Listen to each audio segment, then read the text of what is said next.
Hello. Yes, this is Sharon Schlurf Newcomb again doing our 5th podcast from the Warrior Way Wellness Center in Williamsburg, Virginia. I'm just really excited again to be able to do this today, and again we're planning on twice a week, so stay tuned. Today we're following up with what I've started to introduce is the ideas and the area of ideas from our Declaration of Independence and our Constitution and our Bill of Rights, and about the basis of our government and our republic belief system, and how things have begun at one point or another in certain areas of our history and our ideology and effective change.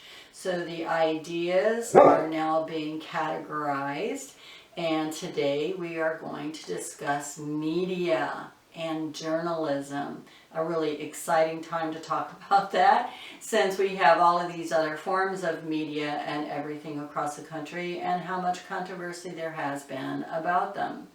Where I'm pulling my material today is from, actually, if you see this, it is the Encyclopedia Britannica, and it is the version of 1964. And to pique your interest just a little bit, or PQ, it depends on how you want to say that, is this subject is partly about journalism and Vietnam. So some of you may enjoy a little bit of history along the way. I actually wrote a paper as required back in my, oh my gosh, it was 8th grade. And my father had gotten these encyclopedias delivered to the house the year before and told me, as he would do, that I needed to read every single one of these encyclopedias before I graduated from high school. So he gave me some time, but there's a lot of stuff in these encyclopedias. But some of the material I referred to, I still have in this version of 1964, and really the history and some of the things that were going on before the Vietnam War, in the Vietnam history, and why some of the things happened the way they did. So stay tuned.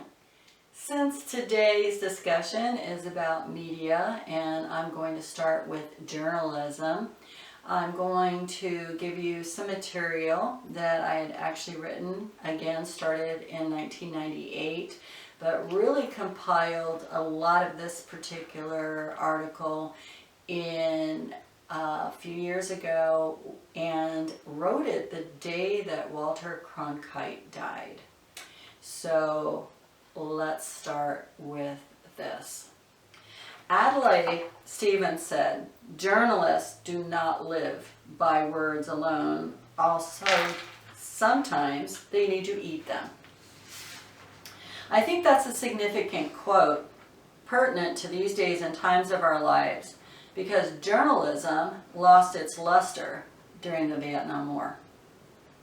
When Walter Cronkite died on July 9th, 2009, the media and national accolades lasted days, well beyond the funeral. Even now, there's a hushed reverence when most journalists and post-Vietnam era boomers hear his name.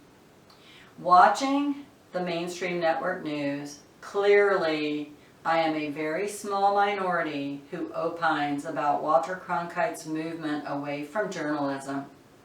I wrote an article about him that day in 2009 that I've never published or circulated until recent years, but will partially share today with you in a much more specific way.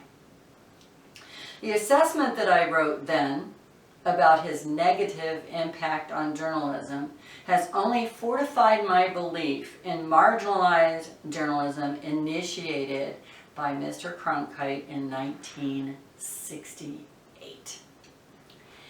War correspondent Mr. Cronkite became a pundit with a meaning provided by Merriam-Webster Dictionary. 1, a learned person, teacher. or a person who gives opinions in an authoritative manner, usually through mass media, a critic.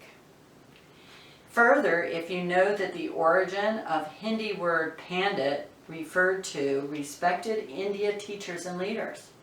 Pandit is a term for a wise person in Sanskrit, meaning learned, and sages, thinkers, intellectuals, scholars, and mystics. By the 1800s, the English translation speakers began using pundit as a reference to other sagacious, which means knowledgeable, shrewd, or clever individuals. Now, most often used with cynicism or irony to refer to informed opinion makers, such as political commentators or newspaper columnists. Those who shamelessly share their personal views as accurate and factual on just about any subject that accommodates their belief systems to persuade others to believe as they do. Think about that for a minute. Since I've given you a second to think about that, think about this. Journalism, otherwise previously by Merriam-Webster as a definition of 1. The collection and editing of news for presentation during the media. B. The public press. C. An academic study concerned with the collection and editing of news or the management of a news medium. Or 2A, writing design for a publication in a newspaper or magazine. B, writing characterized by a direct presentation of facts, of descriptions of events without an attempt at interpretation. Has morphed by adding C, writing designed to appeal to the current popular taste or public interest. Let me repeat that. It has morphed in the dictionary now, since then, adding C, writing designed to appeal to current popular taste or public interest. No, that's not a definition for journalism. It's the definition of editorial. A journalist's writing is characterized by a direct presentation of facts or description of events without an attempt at interpretation or creative license. It is a report, hence the word reporter. Walter Cronkite was supposed to be a reporter. My personal opinion is that our news nationally and internationally is primarily created and controlled by political pundits. From scores of players editorializing instead of factual journalism, manipulated by design to appeal to a current popular taste or public interest. That's my personal opinion. Walter Cronkite was a news correspondent icon, the most trusted man in America before Americans entered Vietnam. So let me make this clear. Let me give you an example. Let me tell you what happened. President John F. Kennedy began sending 1,000 military advisors there in 1959. My father was sent as an advisor then. And the Green Berets, 400 of them in 1961. By 1963, 16,000 military advisors. By 1964, 23,000 advisors, and based on the Gulf of Tonkin Resolution. President Lyndon B. Johnson ordered the first combat units with troops levels to 184,000 troops. My brothers were 2 of them. Let me continue. This is the report that I came up with, but the background of it came from this encyclopedia and from what I actually learned from my brothers and my father during those years.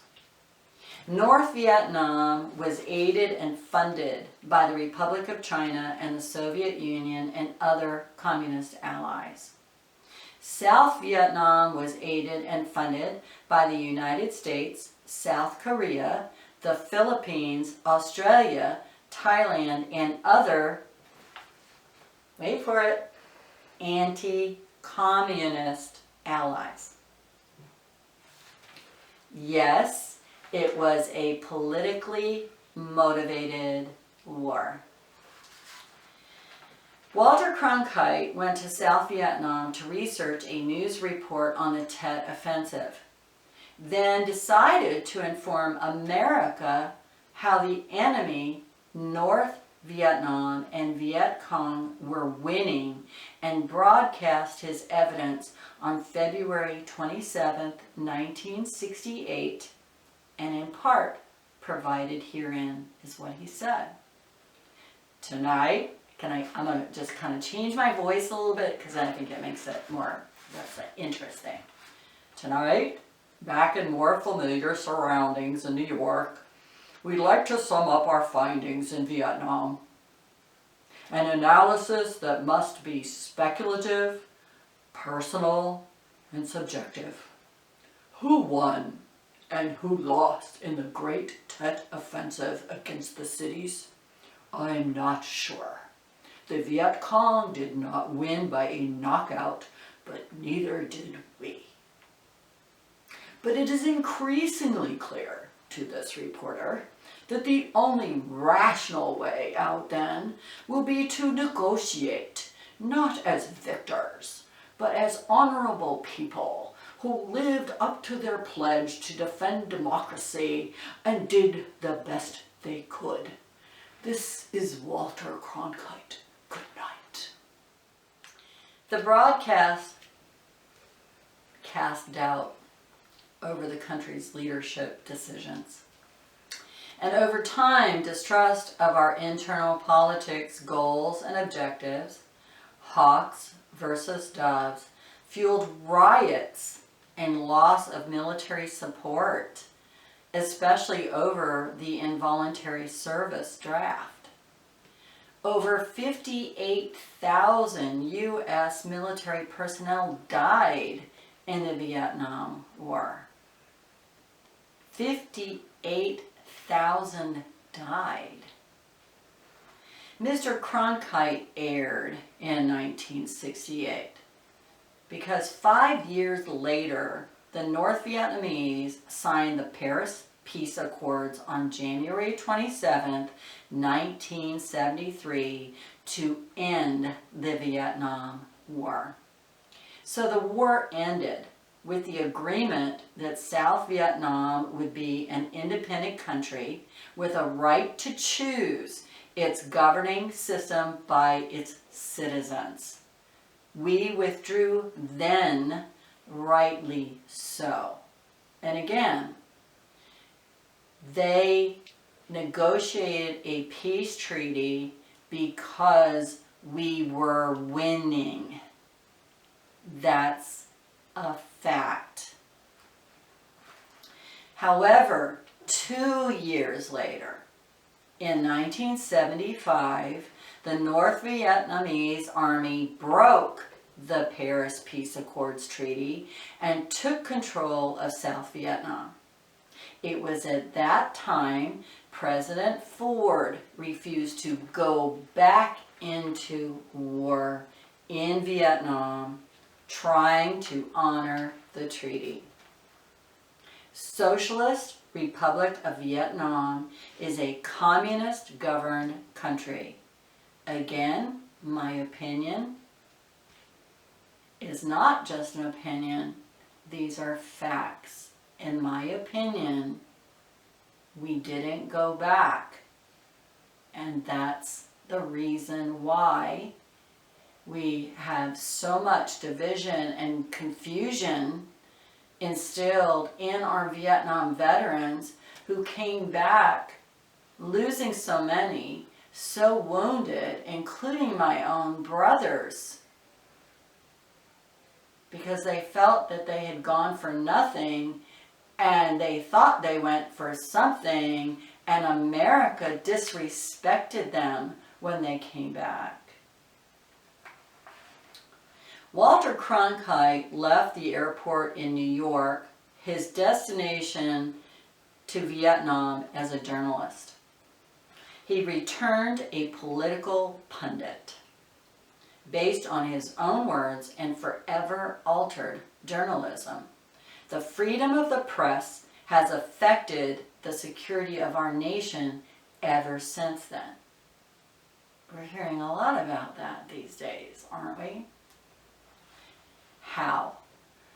The elements of our government are constitutional rights, one being freedom of the press. But based on the Vietnam War, journalists turned political pundits. America's internal politics have been seeded with errors, opinions, editorially changing and causing conflict within our own country.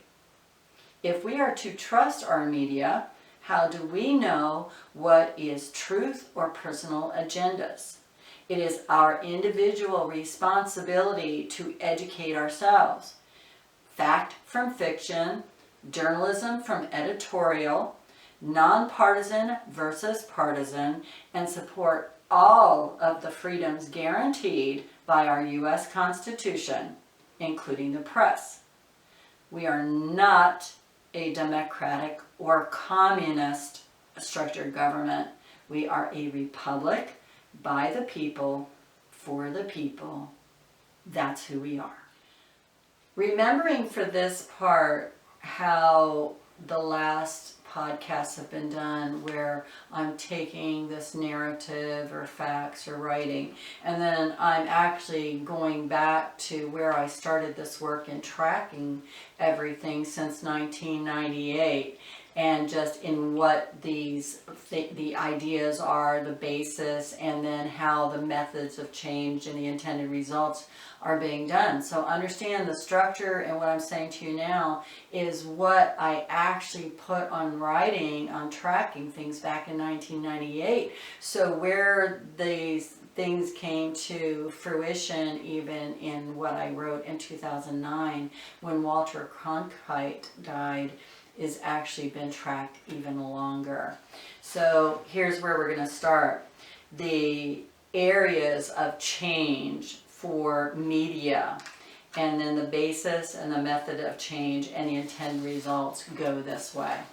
The basis originally of our media or journalism was fact and truth. It was reporting, it was with integrity, it was with knowledge, educating the public, and for the public good without personal or party prejudice. That's our foundation basis. The method of change has been marketing. Monopoly. We have all the big networks. We have all the big news stations. We have all of these corporations. And we're really being monitored and given information all this time for years based on a few until recently. And the method of change in marketing is you have advertisers and you're marketing to your viewing audience, and you're going between who wants to hear what and how many people are going to be watching any particular network for their ratings, and then all of the other things that they're involved in production. That's manipulation. In sponsorships, Okay, so let's add sponsorships and basketball games and sports and different sponsorships for other activities that are also broadcast and filtered through our media, major networks, for a very long time. The intended results from this were targeting viewing audiences. They were collecting numbers, finding out who liked what product, what they were buying, what they were promoting, what they were doing to attract the public interest, who was going to watch who. They were viewing audience, target marketing.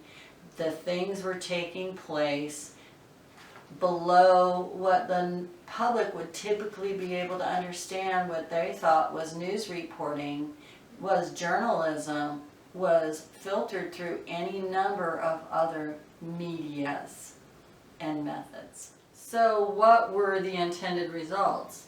Because there were intended results.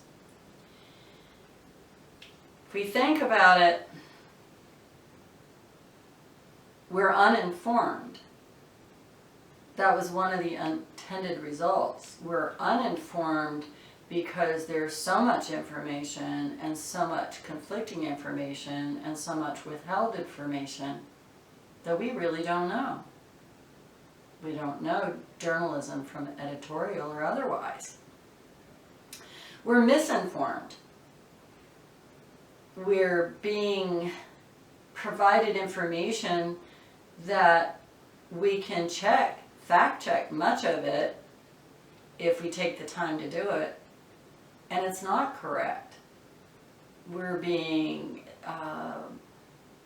persuaded that these facts are real, and they're no more real than Walter Cronkite saying that we did not win the Vietnam War, that we were there for other reasons, what we needed to do and what we didn't do, and there were facts that dispute it. That was editorial. It changed everything for us. I don't think that's what he intended. I hope that's not what he intended, but that's been the result of it ever since. Uncertain of journalism or editorial? I'm a writer. I've been a professional writer. I've been a newspaper journalist writer. I've been a reporter. I've been a speaker. I'm looking out the window because I'm looking at what I see and I know how to describe it, and I know there's a tree out there. So I'm not going to tell you that it's flowers and other things. A tree is a tree, and journalism would say it's a tree, but if I wanted to be creative, I'd say, well, there's this green thing with leaves out there, and if you look long enough, it's a very large bush. That's not true. There's a lack of confidence in mainstream or alternative media. We went from mainstream, we had other media, other news broadcasts, other channels, YouTube, Facebook, you name all of these media, but essentially I'm going back to what we've been counting on, which is newspaper print and news media reporting that is no longer journalism. It's editorial or meeting an audience or delivering a message about a belief or a culture that they want to change or convince all of us to be a part of. And that's not what we were founded on. We agree to be different. We agree to be different. And we just want the facts to be able to debate intelligently, peacefully, and to understand what everyone has a right to do and maintain our freedom of the press. All press, not just some press. So they're selling fictional narrative as fact. That's what's going on. They're selling fictional narrative as fact about most every subject you can possibly imagine. So it's not all about politics. But there is political dissension that's happening and worsening day by day. And for us, just the regular, everyday citizens trying to work and take care of our families and have a good, stable, healthy life. This political dissension is destroying us. It's all about public programming, isn't it? Are we being programmed by media? Because if we're being programmed by media, then something needs to change. So I'm going to ask you the questions I asked on the last podcast. It's time for you to answer some questions for yourselves. What was your life like 20 years ago? And what media did you watch 20 years ago? Where did you get your information 10 years ago? Where did you get reporting or the written word to gain knowledge about current events 5 years ago? Is your life better or worse based on media? Is the quality of your life peace, stability, health based on media? All media. In what ways? Is society and community around you as a whole better or worse? And is media a part of whether or not it's better or worse? Is your life and the lives of your children or family in the future to be determined by media or your decisions and actions today? What are you going to change? What are you going to do? What are you going to do about freedom of the press, which is our right and a privilege and must be judicious, accurate, fair reporting, something called journalism? Thank you.